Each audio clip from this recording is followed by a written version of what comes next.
तो दोस्तों, क्या आप भी परेशान हो ब्रेन फॉग से? तो आज की इस वीडियो में मैं आप लोगों के साथ शेयर करने वाला हूँ मेरी पर्सनल एक्सपीरियंस, मेरे जितने भी सिम्टम्स थे जो मुझे ब्रेन फॉग में हुए थे, ताकि आप लोग भी इस प्रॉब्लम को समझ पाए कि ब्रेन फॉग में क्या क्या हो सकता है, क्या क्या चीज़ें महसूस होगी, क्या क्या प्रॉब्लम हमें फेस करना होगा, और ये जो ब्रेन फॉग है हमारे अंदर कितनी नेगेटिविटी डाल देती है, जिसकी वजह से काफ़ी लोग परेशान रहते हैं। और आज का ये जो वीडियो है दोस्तों, इससे आप लोगों को काफ़ी कुछ सीखने को मिलेगा, काफ़ी कुछ चीज़ें आप समझ पाओगे और आप अपने ब्रेन फॉग से लड़ पाओगे। बिकॉज मेरा मानना ये है दोस्तों कि अगर आपको कोई प्रॉब्लम है, चाहे वो एनजाइटी से हो या लाइफ में भी कोई प्रॉब्लम हो, जब तक आप उसके एक रियल रूट कॉज पे नहीं पहुंच सकते, तो आप वो प्रॉब्लम को ख़त्म नहीं कर सकते। ठीक है दोस्तों, तो आज इस वीडियो में मैं आप लोगों को सारी इंफॉर्मेशंस दूंगा ब्रेन फॉग के बारे में, कि ब्रेन फॉग क्या है, कैसे डेवलप होता है, क्या क्या प्रॉब्लम्स होती है ना। तो जैसे कि मैं आप लोगों को बता दूं कि ब्रेन फॉग, ये सारी चीज़ें जो ये ब्रेन फॉग है, ये वर्ड मुझे नहीं पता थी कि ये होता क्या है, काम क्या करती है। क्योंकि मैंने अपनी लाइफ में कभी भी ब्रेन फॉग जो है वो एक्सपीरियंस नहीं किया है दोस्तों। ठीक है, मैंने कभी भी ब्रेन फॉग समझा ही नहीं है क्या चीज़ है। बट जब मैं एंजाइटी से गुजर रहा था, जब मुझे ये सारी दिक्कत हो रही थी, तब मैंने आप लोगों को बताया था कि जब मैं फुटबॉल खेलने के लिए, मतलब जब मुझे एंजाइटी डिप्रेशन हो गए थे, तो मैं खुद को रूम में लॉक कर कर रहता था, जो कि मेरी सबसे बड़ी गलती है दोस्तों। आप लोगों को नहीं करना चाहिए, बट उस वक्त मुझे समझाने वाला, मुझे गाइड करने वाला, मुझे इन्फॉर्मेशन नहीं, कोई भी नहीं दे पा रहा था, है ना। मैं जिस किसी को भी अगर अपनी प्रॉब्लम शेयर कर रहा हूँ, तो वो सिर्फ यही कहते थे कि आप सोच रहे हो। खैर, ये बात तो छोड़ दो। तो हुआ क्या था कि जब भी मैं, मतलब मुझे ये प्रॉब्लम स्टार्ट हुई थी, तो मैं खुद को रूम में लॉक करके रहता था। ठीक है, घर से बाहर नहीं निकलता था, लोगों से डिस्कनेक्ट हो गया था, यूँ आप मान सकते हो। तो तब मेरी एक आदत थी कि मैं हमेशा फुटबॉल खेलता था, मतलब ऑलमोस्ट 14 to 15 ईयर्स मैंने फुटबॉल खेले हैं दोस्तों। ठीक है, तो मैंने सडनली फुटबॉल खेलना छोड़ दिया, जो कि खेलने में मुझे बहुत ज़्यादा मज़ा आता था।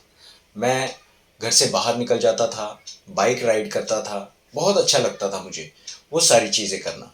बट लेकिन कुछ टाइम से जब ये प्रॉब्लम मुझे डेवलप हुई थी, तब से मैंने ये चीज़ नोटिस की कि मैं घर से बाहर भी नहीं निकल रहा हूँ।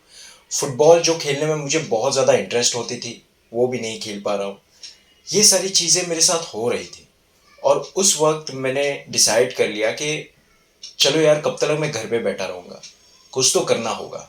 जब तक मैं इससे लड़ूंगा नहीं, आई डोंट नो कि ये कब ख़त्म होगी। तो तब मैंने डिसाइड किया, और पहले दिन जब ये प्रॉब्लम फेस कर रहा था, उसके पहले दिन मैंने खुद को फोर्स करके, खुद को कैसे भी पुश आउट करके मैं ग्राउंड पहुंचा। ग्राउंड पहुंचने के बाद सब कुछ ठीक था दोस्तों, तब तक सब कुछ ठीक था।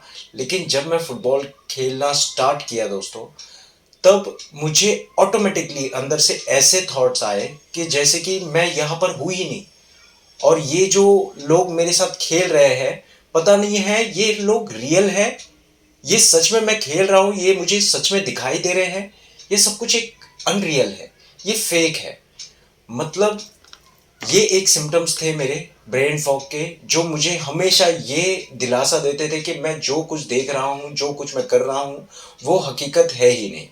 ये एक चीज़ होती थी। उसके बाद मुझे हमेशा ऐसा लगता था कि पता नहीं मैं जिंदा भी हूँ या मर चुका हूँ। कई कई बारी मुझे ये थॉट आते थे दोस्तों, और ये काफ़ी लोगों को आते भी है। मुझे ऐसा लगता था कि पता नहीं मैं जो कुछ देख रहा हूँ वो सब कुछ रियल है या अनरियल है। मतलब कोई चीज़ मुझे समझ नहीं आती थी। उसके बाद तीसरा सिम्टम्स है कि, मतलब जो कुछ अगर मैं रीड कर रहा हूँ, उस टाइम पे मैं बुक भी रीड करता था, ताकि अपने माइंड को मैं कैसे भी एक शांत पीसफुल रख सकूँ। तो उस वक्त मैं बुक्स जब रीड करता था दोस्तों, तब मैंने नोटिस की थी कि वो वर्ड्स जो मैं रीड कर रहा था, तो कई कई बारी वो वर्ड्स ब्लर हो जाते थे। मतलब मुझे कई कई बारी धुंधलापन बहुत ज़्यादा होता था ब्रेन फॉग में। ठीक है, फोर सिम्टम्स थी कि जब भी, मतलब मैं कुछ करने की कोशिश करता था, ठीक है, घर में कोई काम हो या कुछ भी हो, तो उसमें क्लैरिटी मुझे नज़र नहीं आती थी। कोई भी चीज़ की क्लैरिटी, जैसे कि हाँ, एक कॉन्फिडेंट होना कि हाँ, मैं ये कर लूँगा, ये एक कॉन्फिडेंट लेवल मेरे अंदर नहीं आती थी। मुझे हमेशा उसके अंदर कन्फ्यूजन बनी रहती थी कि पता नहीं मैं कर पाऊँगा या नहीं कर पाऊँगा, ये हो पाएगा मुझसे या नहीं हो पाएगा। हालाँकि ये जितनी भी चीज़ें मैं आपको बता रहा हूँ, ये मेरे लाइफ़ में मैंने कभी भी एक्सपीरियंस नहीं की थी। ये बहुत ज़्यादा बेकार है, बहुत ज़्यादा बेकार सिम्पटम्स है। और मैं आप लोगों को बता दूँ कि हमेशा मतलब ऐसा लगता था, जब भी मैं लाइक दोपहर में भी मुझे ऐसा लगता था कि मेरे ब्रेन के अंदर बहुत ज़्यादा फॉग जम गया है। मतलब कोई चीज़ मुझे क्लैरिटी से दिखाई नहीं दे रही है। सब कुछ धुंधला-धुंधला सा नज़र आ रहा है मुझे, और मैं उस चीज़ से बहुत ज़्यादा डर जाता था दोस्तों।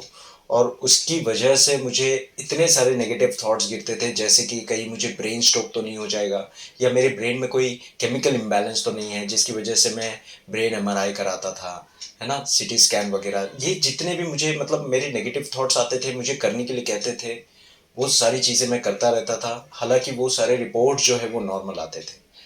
बट धीरे-धीरे क्या हुआ ना दोस्तों, मैं इस चीज़ को समझने लग गया।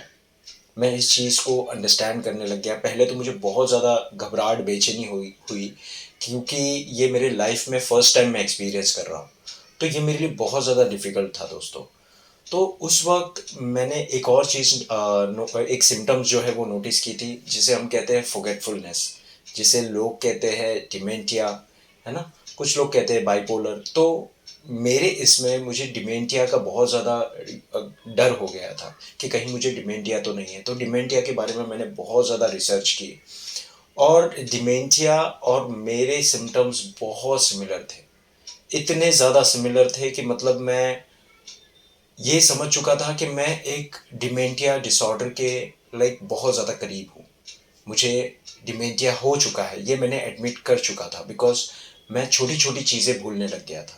मैं जब भी अपने नीचे वाले रूम में जाकर एक ग्लास में पानी भर कर रखता था, और मैं जैसे ही ऊपर आता था, बट वो ग्लास ऊपर लेके आने के लिए मैं भूल जाता था। हालाँकि ये सारी प्रॉब्लम्स मुझे पहले बिल्कुल नहीं थी, और मेरी मेमोरीज़ इतनी स्ट्रॉन्ग थी कि मतलब अगर मुझे कोई 10 साल पुरानी बातें पूछ ले, जब मैं 5 साल का था या 10 साल का था, तब मैंने क्या किया था, वो सारी चीज़ें मुझे याद रहती थी। लेकिन जब मुझे ये ब्रेन फॉग, एंग्ज़ायटी, डिप्रेशन हो रही थी, उसके बीच में का जो पीरियड है, उसके बीच जो भी मेरे साथ हुआ है, वो सब कुछ मैं भूल चुका था, और छोटी-छोटी चीज़ें मैं भूलने लग गया था। जैसे कि ग्लास रख लेना, कहाँ पर रख दिया है, फिर याद करना उसे, बहुत प्रेशराइज़ करना। कोई चीज़ अगर मुझे किसी ने बोल दिया है ना? कि हाँ, ये जाकर बाज़ार से लेके आना है, तो उसमें बहुत ज़्यादा कन्फ्यूज़न रहती थी कि मैं वो कर पाऊँगा या नहीं कर पाऊँगा। फिर घर आने के बाद मुझे पता चलता था कि मैंने मैंने आधे से ज़्यादा चीज़ें तो मैं भूल गया हूँ ले आना घर पे।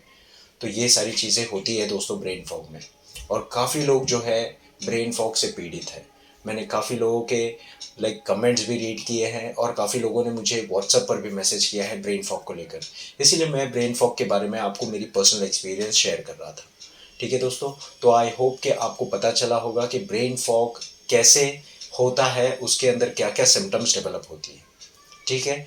अब इसे अगर ठीक करना है आपको, ठीक है? बात करते हैं इसे ठीक करने की। तो अगर इसे ठीक करना है आपको, तो आपको डेली मॉर्निंग में एक्सरसाइज़ करना होगा। मतलब अगर आपको प्रॉब्लम हो भी रही है, तो भी आपको उससे लड़कर आपका टास्क जो है वो कंप्लीट करना होगा। दूसरी चीज़ है कि आपको मॉर्निंग में योगा करना होगा दोस्तों।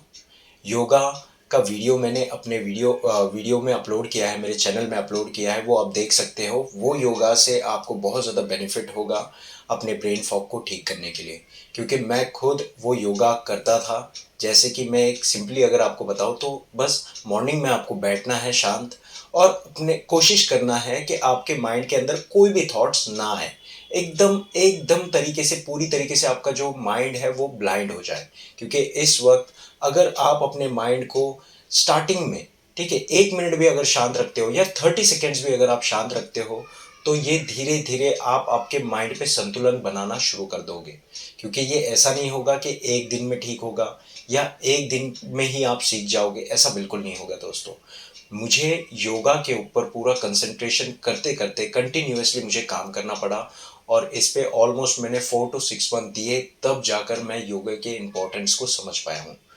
ठीक है? क्योंकि अगर आप आपके माइंड को खुद रूल्स करोगे तो आपका माइंड आपको बिल्कुल भी परेशान नहीं करेगा।